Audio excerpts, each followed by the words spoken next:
आज की इस वीडियो में हम बात करने वाले हैं हेल्स पैराडाइज सीजन 3 के एपिसोड 8 के बारे में। बेसिकली इस वीडियो में हम मांगा से चैप्टर 107, 8 एंड 9 को कवर करेंगे। तो चलिए अब हम बिना देरी के इसे शुरू करते हैं। एक फ्लैशबैक में यूई कहती हैं हमें चेस्टनट को 1 घंटे तक पानी में भिगोना चाहिए, इससे वो नरम हो जाएंगे और उनका छिलका आराम से उतर जाएगा। गाबीमारू कहता है पर इसका क्या फायदा, वैसे भी वो हमारे पेट में ही जाने हैं। यूई कहती है हाँ तुमने ठीक कहा, मुझे भी समझ में नहीं आता। हम उनके छिलके को हाथ से भी उतार सकते हैं जैसे सब इवागाकुरे में करते हैं, पर फिर भी मैं इसे नॉर्मल तरीके से करना चाहती थी क्योंकि मेरे घर में कुछ भी नॉर्मल नहीं था। यूई खाना खाने के बाद कहती है ओ ये कितना अच्छा है और मीठा भी। गाबीमारू कहता है सच में, पर मुझे स्वाद नहीं आ रहा। यूई कहती है मुझे भी, पर जोर से कहने से हम इमेजिन कर सकते हैं। गाबीमारू कहता है अच्छा तो एक गेम है। प्रेजेंट में शीजा और गाबीमारू एक दूसरे के ऊपर हमला करते हैं। शीजा की अब बिल्कुल बुरी हालत थी। शीजा सोचती है वो कोई भी ओपनिंग नहीं दिखा रहा, वो फ्लावर्स सचमुच से स्लो कर रहे थे, वो मेरी खून की प्यास को इमेजिन भी नहीं कर सकता।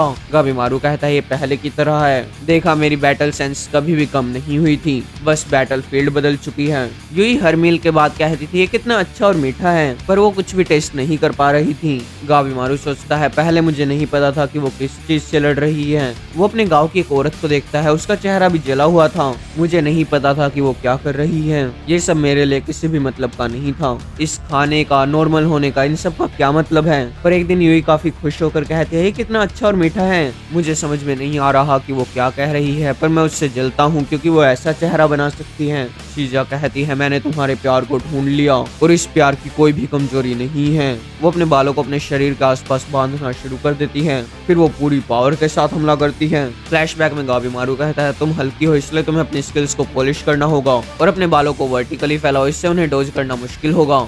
जो भी तुम्हारे पास है उस हर चीज का इस्तेमाल करो। शीजा कहती है हाँ, अपने दुश्मन पर बिल्कुल भी दया मत दिखाओ और उसके ऊपर हमला करो। हाँ हाँ आपने ठीक कहा। एक दिन गाबीमारू से कहता है स्टैटिक ब्लेज नहीं, तुम उसे मास्टर नहीं कर पाओगी। प्रेजेंट में शीजा कहती है निनपो स्टैटिक ब्लेज। इस आग के बीच में वो अपने हाथ को गाबीमारू के अंदर गाड़ देती है।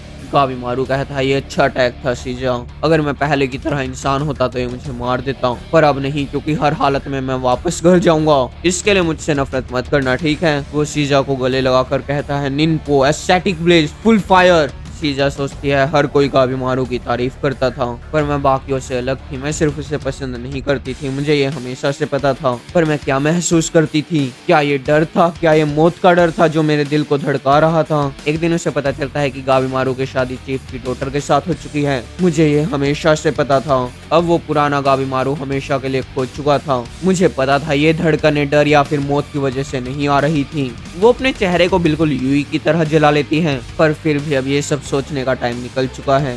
शीजा अब जमीन पर पड़ी थी।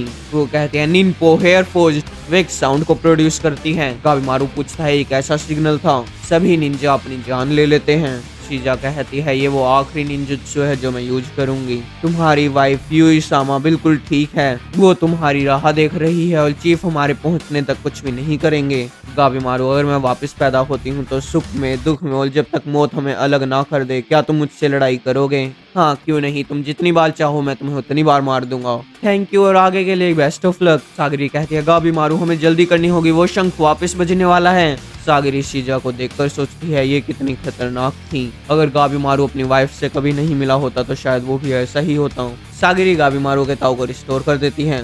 दूसरी तरफ इशुजो काफी थकी हुई थी, चोबे भी जैसे तैसे ही टिक पा रहा था। नुरुगाई और शियोन भी टेंडन के पास खड़े थे।